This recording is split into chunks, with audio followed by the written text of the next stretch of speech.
I just think it'd be cool to see Krogan not necessarily peaceful, because that's just not what the Krogan are, and that's what I like about him is Right.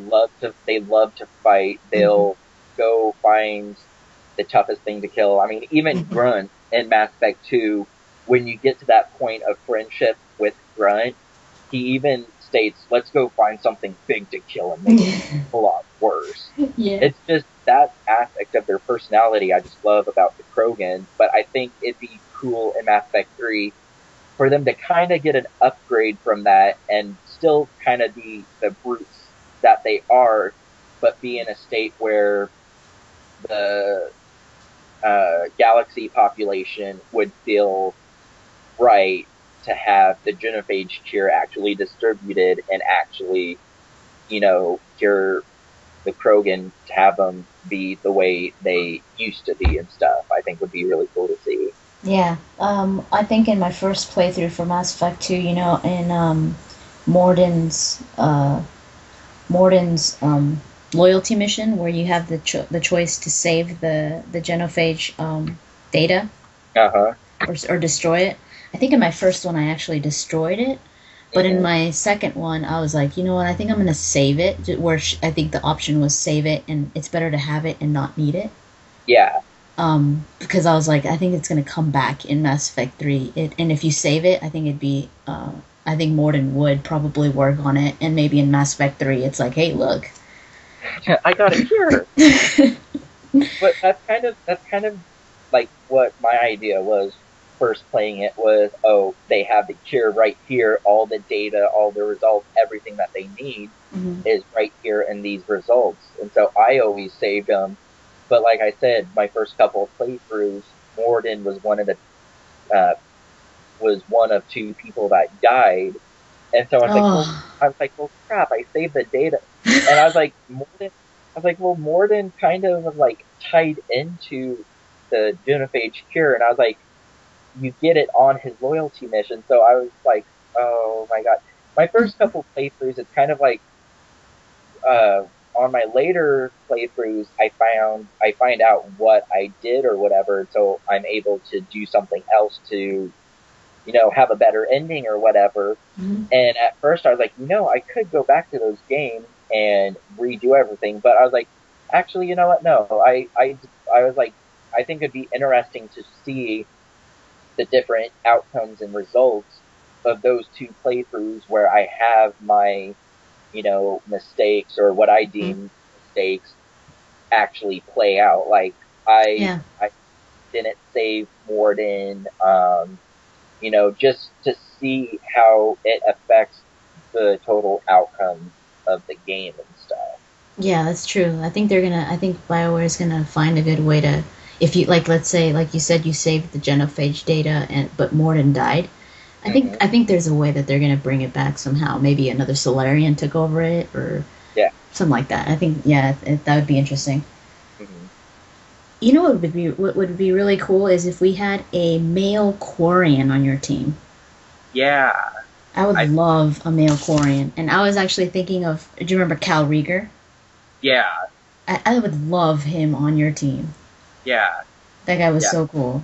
And Yeah. I have a feeling that they might, because I don't they made a huge deal about the whole Haystrom planet and the dark energy making the sun go crazy. Do you remember that whole Yeah. scenario? Yeah. I noticed that. I was like, wait a second. They're talking about dark energy. Hmm. When you're on at the migrant fleet, and then I can't remember if it was at the Shadow Broker's lair where you kind of pull up information on a computer about dark energy and stuff. But Hmm. I was like, that's kind of interesting. I was like, well, that they need to kind of bring that back and stuff. And Carl Rieger, I can't remember the actor who does his voice, but I've seen him Mm. in movies. I think he's a Baldwin or something. I can't remember. He's I can't remember his name either, but he was actually I think it was you that said that you loved the show Firefly. Firefly. He was in Firefly. Yeah. Yeah, he And was. What was his name? I was really excited to see him. I mean, I loved that show, and then I Yeah. loved the movie that they did, Serenity. I thought Mm-hmm. he did really awesome with his character there. Yeah. And then when I first went on my first playthrough, when I got to the migrant fleet and I heard his voice, I was like, he sounds really familiar. And then I realized it was him, and I was like, yeah. I was all excited and everything. I was like, yeah, Yeah, he's cool. I would love to have him. And I was thinking, I was like, well, maybe they made a huge deal about it because you know how the Reapers come from dark space? hmm I was like, what if the dark energy thing has to do with the Reapers coming, like they're getting closer, and maybe like this dark energy is just bringing down this sun or something, or yeah, causing a change in the sun. So I'm thinking maybe that's why they made such a big deal about it, and maybe that's why Cal Rieger is going to come back and maybe say, this is what was going on. It was the Reapers, and I want to be a part of it, or blah blah blah, or something like that. I think that would be really cool. yeah. I think it'd be. I mean, just the whole subject of like dark matter. I mean, Mm-hmm. you discuss it with Tally and Rieger. They said that it's too uh, insufficient or ineffective, or it couldn't really be used as a weapon, Mm-hmm. a reliable weapon. And so I was kind of like, well, if it's not a weapon and stuff, I was kind of like, how would this work? So yeah, I think it'd be really cool to kind of see, how they work that into the game and stuff. Yeah, yeah, that'd be cool. I know a lot of people hate I think it's called the Mako. hmm The make, the little. Yeah, I kind of like the Mako, as long as they kind of fix a lot of things that they had that was kind of that made it really hard to control. I liked the aspect of the Mako of being able to land on a planet and pretty much go wherever you wanted to Yeah, within a certain limit. yeah, But that's at the cool. same but at the same time, I can't remember the name of the planet, but there's a part where you're exploring this world, and you get to a Prothean, kind of an old Prothean artifact, Hmm. and it says that you kind of have a flashback of being a caveman, and you see this flying steel bird, which I'm assuming is uh, one of the alien races, or maybe even a reaper or something. Oh, yeah. Uh, but just it was to get to that spot, and then to get to other objectives. Mhm. If they were like over a mountain, it was just super hard to get to Yeah, it in the Mako. And yeah, that's one thing I loved about the new vehicle in Mass Effect 2 was the fact that it was so easy to control. You could jump high and do all mhm, this stuff.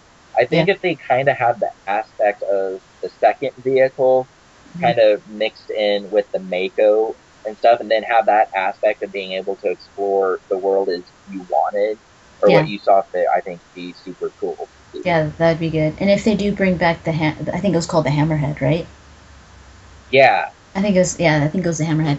They just have to like make the shields better because the shields sucked on the Hammerhead. yeah, I I would noticed. I would get killed like in seconds. I was like, are you serious? Yeah, well, I would kind of, on my first playthrough, I remember I would just kind of fly in and like do a high jump and Mm. like start shooting people as I went down. But it was like as soon as I landed, just a few bullets from like death or other Hmm. people, I noticed my systems would start overloading and my Yes. vehicle would start to, smoke. And I was like, wait, just started getting hit and I stuff. know, that was just a little Geth gun. Are you serious? Yeah, and that's what I loved about the Mako was it had really good shields, and Hmm. then it wasn't like as soon as your shield went down, your vehicle exploded. It actually would damage Yes, and you had different to, parts. Like you would have to repair it on the right. field if you wanted to. It would damage, the tires, the axles, or Yes. anything else. And then I kind of liked that because it was like, okay, I have time to get out, and even if you take damage, you Hmm. only are getting, the axle damage or one of the back tires damage. That's Hmm. what I really loved about it was it went through stages like, okay, your shields are down, you're taking on damage Hmm. now, and then once the vehicle is fully damaged is when it's like, oh, you're dying now.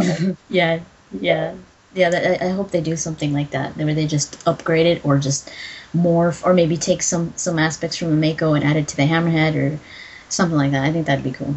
Yeah, I like that a lot. Yeah. Okay, so that's basically, well, that's not it. That's not all we would like to see in Mass Effect 3. Of course, we'd love to see a lot more stuff. Um, Let us know what you guys would like to see in Mass Effect 3. It's been a pleasure talking to you. It's been awesome talking to you. Thank you so much for showing your interest into being part of this show. Yeah. Well, I just think it's a really cool, concept of getting different fans in and Hmm. getting, what they think. Because from where I'm from, there's really not a lot of Mass Effect people. There's maybe Hmm. a couple, and they're not like super hardcore fans of the game. Yes. And so, just when you came up with this idea of the show, I thought it was an awesome way to get different fans together and just kind of collaborate and talk about, different aspects of the game, what they would like to see, and all that stuff. Yeah. So, again, thank you. I will be doing this again in other episodes, so you could still contact me if you're interested. And if you're willing to, I will definitely have you on the show again if sometime. If you I would love that. Like I awesome. said, I love talking to you. Just your personality. You're always like happy and on your Thank videos you. and stuff.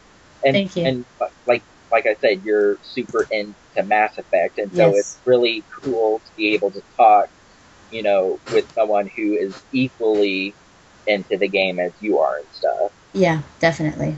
Yeah. Okay, great. This was another episode of Mass Effect Talks, and stay tuned for more. Bye.